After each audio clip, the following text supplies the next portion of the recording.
अश्विनीज किचनमध्ये तुम्हा सर्वांचं स्वागत आहे. आणि आज आपण बनवणार आहोत आळूवडी. आळूवडी बनवण्यासाठी सर्वप्रथम हे आळूवडीचे पानं स्वच्छ असे धुवून घ्यायचे आहेत. तर त्यांना असं हलक्या हलक्या हाताने पुसून घ्यायचे आहेत, जेणेकरून पान फाटू नये.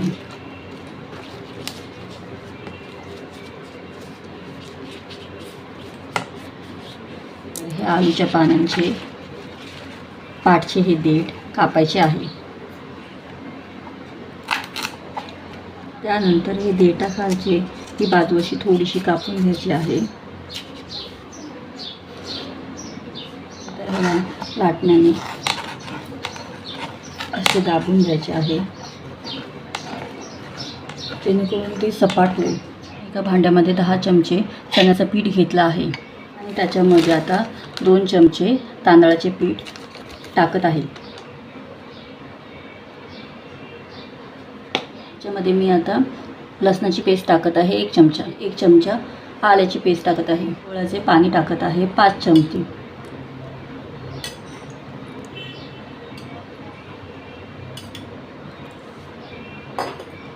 टाकल्याने त्याला थोडा आंबट गोडपणा येतं आणि दीर्घकाळ ते टिकून पण राहतं. टाकत आहे त्याच्यामध्ये 2 चमचे मसाले टाकत आहे. त्याच्यामध्ये पांढरे तीळ टाकत आहे, जेणेकरून त्याचा टेक्स्चर छान होईल आणि दिसायला सुंदर दिसेल. त्याच्यामध्ये चवीनुसार मीठ टाकत आहे. थोडे थोडे पाणी घालून मिश्रण एकजीव करून घेणार आहे. आपल्याला हवे तेवढेच पाणी घालायचे आहे. पीठ जास्त पातळ पण होऊन द्यायचे नाही आहे आणि जास्त घट्ट पण ठेवायचे नाही, मीडियममध्ये ठेवायचं. सर्वात मोठे जे पान असतं ते नेहमी खाली ठेवायचं असतं. त्याला थोडे थोडे करून हे पिठाचे मिश्रण लावून घेणार आहोत. शक्यतो हातानेच लावावं, जेणेकरून ते सर्वीकडे व्यवस्थित पसरतं आणि व्यवस्थित लागलं जातं. त्याच्यावर मी आता ही दुसरी पानाची वडी ठेवणार आहे. ती अशी उलटी ठेवायची आहे, जेणेकरून ती लावताना आपल्याला इक्वली लावता येईल. आता आपण हे वरचे पान असे फोल्ड करून घेणार आहोत आणि त्याला पण थोडे थोडे असे पीठ लावायचे आहे. आणि त्यानंतर खालचे पान पण असे फोल्ड करून घ्यायचे आहे.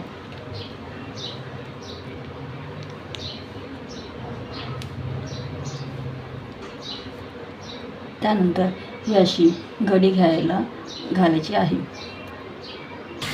आता हे आलूवडी आपण शिजून घेणार. आता या चाळणीला मी तेल लावून घेणार आहे.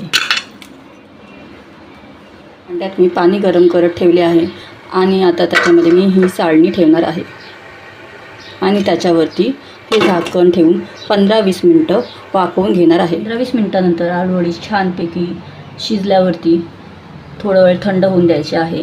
आणि त्यानंतर ही अशी थंड झाल्यावरती त्याचे असे मीडियम आकाराचे तुकडे करायचे आहेत. तुम्हाला पाहिजे तर जास्त पातळ पण करू शकता. जास्त पातळ केल्यावरती ती आलूवडी जास्त क्रिस्पी होती.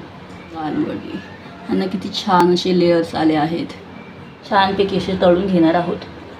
एक आलूवडी अशी तेलात सोडून तळून घेणार आहोत. आता ही आलूवडी दोन्ही साईडनी सोनेरी रंग येईपर्यंत तळून घ्यायचे आहे. आता ही आलूवडी तेल घालून काढून घेणार आहे. हे बघा, आलूवडी खूप असे क्रिस्पी आणि छान झाले आहेत. तुम्हाला ही माझी रेसिपी आवडली असेल तर माझ्या चॅनलला लाईक करा, शेअर करा आणि सबस्क्राईब करा. थँक्यू.